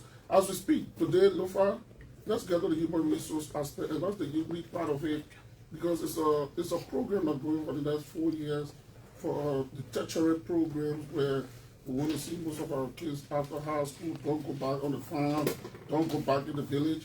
There are thousands of them. The capacity is not there, in all fairness, to get all of them, but we try to do our best. For instance, we initiated my team and I, those that want to just stop in front of the Lofa College. We got about 200 plus young people cut across the country going there. It's a 4-year program so they can get the first degree. That is all going. In Monrovia, I managed to bring up to 250 people that in Monrovia currently going to school at Federal University, attending Apex University. So yes, high school, we focus on that because I think human resource building is important that we do. Infrastructure, yes, we're on path, we're on course. For example, first of it kind, you go in Lofa County, Foya, you go where you talk about Paloma, people there for city capacity, somewhere to have meeting programs. You go to Paloma now, we call it the Paloma City, that is in one of the districts they call WAM. You'll see administrative building, you'll see a guest house, you'll see commissioner office, that decency is there. You go to Medicoma today, you'll see similar, as we speak now, we engage with Kenya.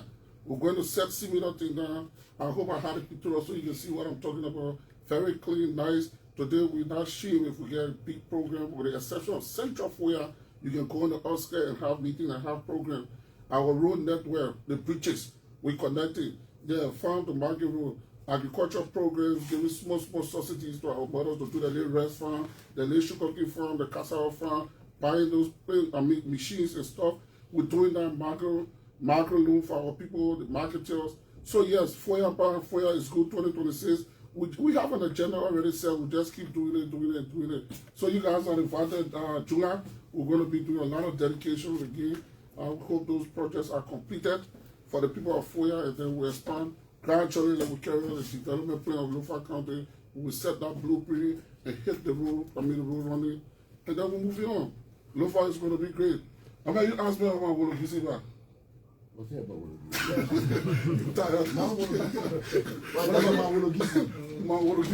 What about But we good with Wologisi. We like to encourage the president and his government.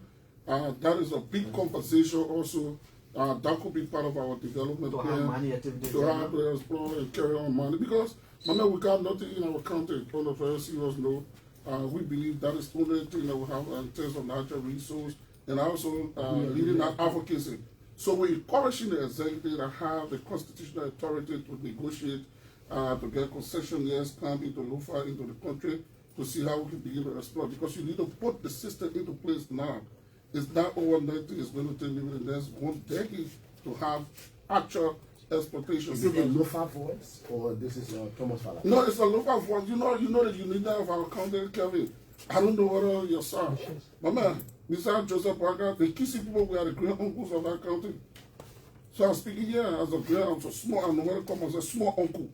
So this is I think it's unanimous. It's unanimous, yes. But however, we get window for disagreement. Okay. But I can tell you today, if you go to Lofa County, you say you want to give the man Wologisi, Tifa said, Fallah said. You see, most of the people say, Uncle said it, and it's the right thing for us to create job for our children, opportunity, everything will fall in line with speed. Okay. Okay, Deputy Speaker, Thomas Fallah, thanks for coming this morning. Thank you. Again, I'd like to say big thanks. It's a pleasure to be here today. The first working Monday in the new year. More energy, spirited. We promise nothing but to do the best we can for our people. Collectively, we're going to work with the executive, the judiciary, members of the legislature, my friends in the House of Representatives, the Senate, to see how we all can foster national development, national growth, peace for our country.